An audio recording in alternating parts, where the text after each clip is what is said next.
अस्सलाम वालेकुम। Welcome to self planting.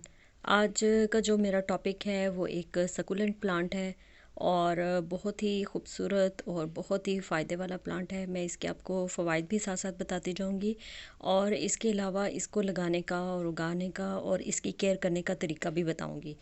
तो ये बहुत ही सस्ता मिल जाने वाला प्लांट है। मैंने इसको नर्सरी से 20 रुपीज़ का यानी 20 रुपये का ख़रीदा और मुख्तलिफ़ नर्सरीज़ पर यह मुख्तलिफ़ कीमत का मिलता है। ये एक मेडिसिनल प्लांट है। इसको जब भी ग्रो किया जाता है तो इसका सीड तो अभी तक कोई भी नज़र नहीं आया है। सुना है कि इस पर फ्लावरिंग भी होती है, लेकिन इसको आप एक सिंगल लीफ से भी ग्रो कर सकते हैं और सिंगल लीफ से आप इसको किसी भी किस्म की मिट्टी में अगर ग्रो करें तो ये बहुत आसानी से लगाया जा सकता है। सबसे पहले तो मैं आपको इसका नाम बता दूं, इसको पत्थर चट्टा कहा जाता है।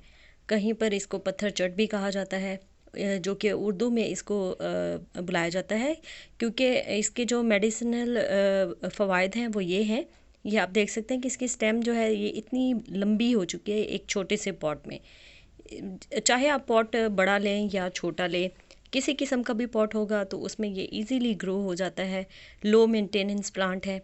सिंगल एक लीफ से जो है ये ग्रो हो सकता है। बस इसका आपने ख्याल करना है कि जब भी आपने सॉइल लेनी है तो वेल ड्रेन होनी चाहिए, यानी इसमें पानी रुकना नहीं चाहिए, क्योंकि ये एक सकुलेंट प्लांट है।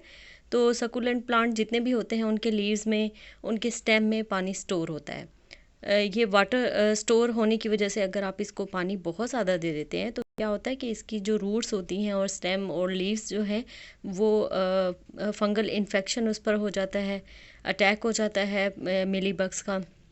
इसके अलावा ये बिल्कुल ही गलना शुरू हो जाता है, जिसकी वजह से आपका प्लांट जो है वो ख़राब हो जाता है।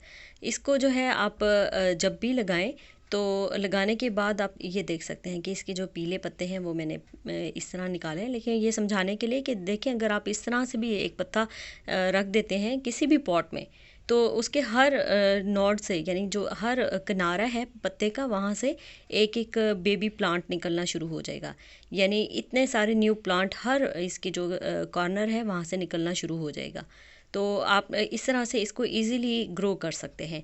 या तो आप इसको इस तरह से रख कर ऊपर मिट्टी, हल्की सी मिट्टी स्प्रिंकल कर दें, या फिर इसी तरह रहने दें, क्योंकि इसके पत्ते जैसे जैसे ज़मीन पर गिरते जाते हैं, अगर तो ग्राउंड में लगा हुआ है तो उसके लीव्स जो है ऑटोमेटिकली ग्रो होना शुरू हो जाते हैं। ये मदर ऑफ़ थाउजेंड की ही स्पीशीज़ में से है। जिस तरह मदर ऑफ़ थाउजेंड के जो लीव्स हैं उन पर न्यू बेबी प्लांट होते हैं, बिल्कुल इसी तरह ही इसके भी बेबी प्लांट इसी तरह ग्रो हो जाते हैं।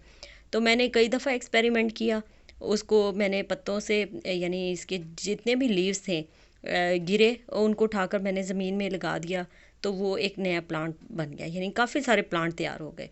लेकिन चूँकि गर्मियाँ थी, इसी तरह ज़्यादा गर्मी की वजह से जो है इसके लीव्स जो हैं वो ख़राब हो जाते हैं। यानी अगर आपने डायरेक्ट सनलाइट में रखा हुआ है, 8 से 10 घंटे की धूप आती है तो आपका प्लांट जो है वो बिल्कुल येलोइश हो जाता है।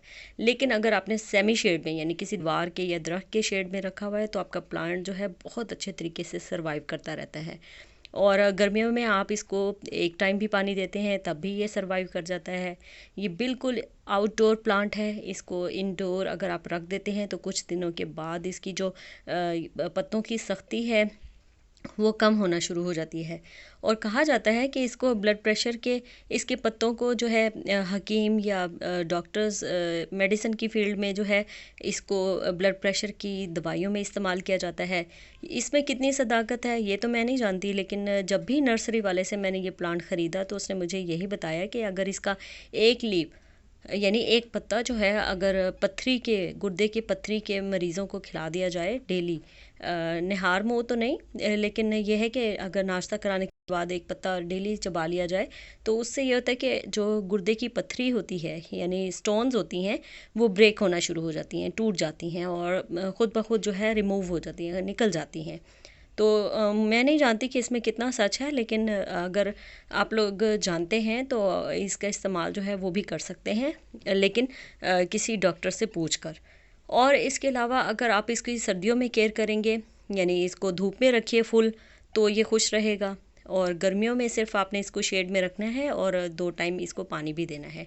लेकिन सर्दियों में आप इसको हफ्ते में एक बार भी पानी देते हैं तो भी ये सरवाइव कर जाता है।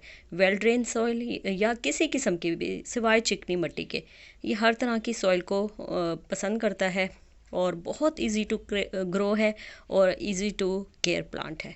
आज की मेरी वीडियो आपको कैसी लगी मुझे ज़रूर बताइएगा। मेरे चैनल को लाइक और सब्सक्राइब कीजिए। अगली वीडियो की